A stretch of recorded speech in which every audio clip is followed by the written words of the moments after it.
수험 기간은 계속 길어지고 사실 저의 문제점을 찾지를 못했어요. 여기서 여러분들이 꼭 아셨으면 좋겠는 건, 안녕하십니까? 2020년 경찰 1차에 합격한 최민석입니다. 제가 공부한 기간은 2016년부터 시작을 했는데 중도 포기를 한번 하고 실질적으로 2년 반 정도 공부를 하였습니다. 일단 한국사는 70점, 영어 65점, 형법 95점, 형사소송법 80점, 그 경찰학개론 75점을 맞고 합격을 했어요.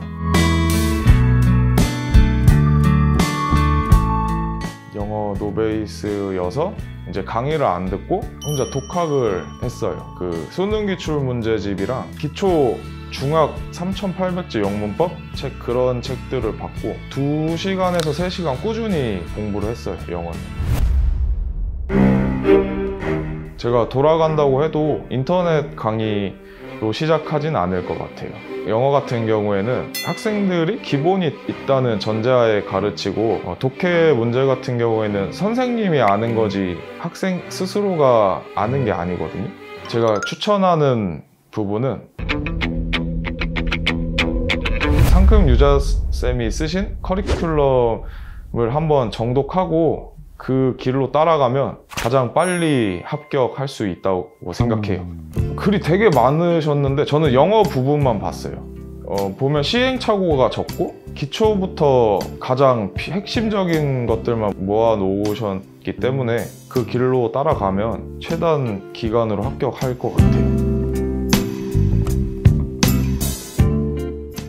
이제 3법 같은 경우에는 가장 중요한 건 남들이 어려워하는 부분을 열심히 하는 거예요. 그래서 형법 같은 경우에는 최근까지는 판례 위주로 외우는 식이었다면 이제는 이론이 중요하고 총론, 특히 총론 부분이 중요한데 총론을 깊게 파고드는 게 합격의 지름길일 것 같아요. 지금 계속 어려워지는 추세이기 때문에 이제 총론 같은 경우에는 이론이 굉장히 어렵기 때문에 반드시 잘 가르치는 선생님의 도움이 필요하거든요. 그래서 저는 다른 압축 강의 이런 것보다 기본 강의를 굉장히 많이 봤어요. 그래서 그게 큰 도움이 됐던 것 같아요.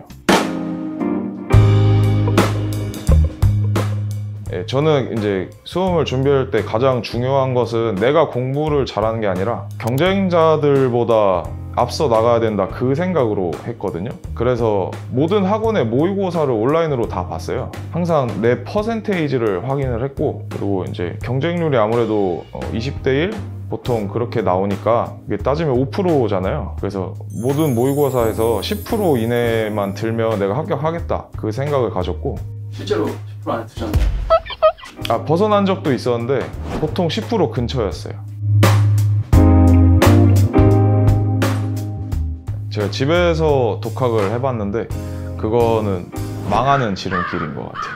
저 같은 경우에는 굉장히 의지 박약이기 때문에 누군가 강제로 해줘야 돼요. 그래서 선택한 게 0823이었고 정말 처음엔 너무 들어가기 싫었어요. 내가 저기서 이 힘든 수험을 견뎌야 된다, 이 생각 때문에 처음에 너무 들어가기 싫었는데, 가장 중요한 거는 혼자 공부하는 시간을 늘리는 거라고 생각했거든요. 나는 혼자 공부할 수 없는 사람이기 때문에 무조건 강제적으로 관리해 주는데 들어가야겠다, 그 생각으로 들어갔습니다.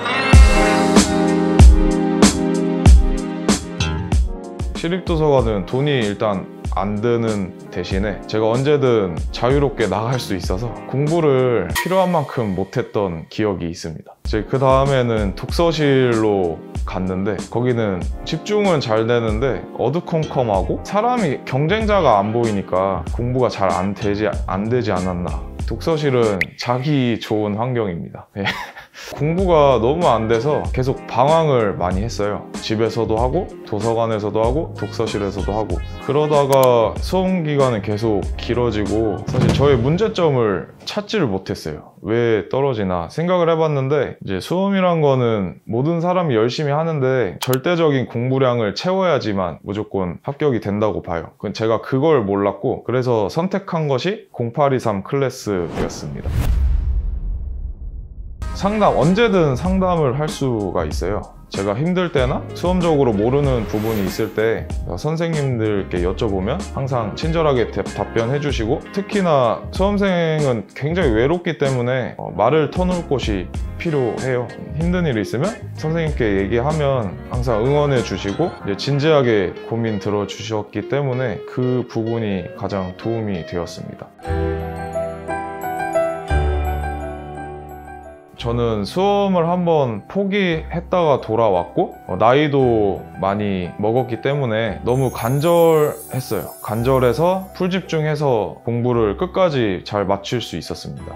물론 쉬는 것도 괜찮은 방법이긴 한데 한 번 쉬면 두 번 쉬는 것도 쉬워지기 때문에, 그리고 슬럼프가 올 땐 혼자 해결하려고 하면 안 되고 선생님하고 무조건 상담을 받아야 됩니다.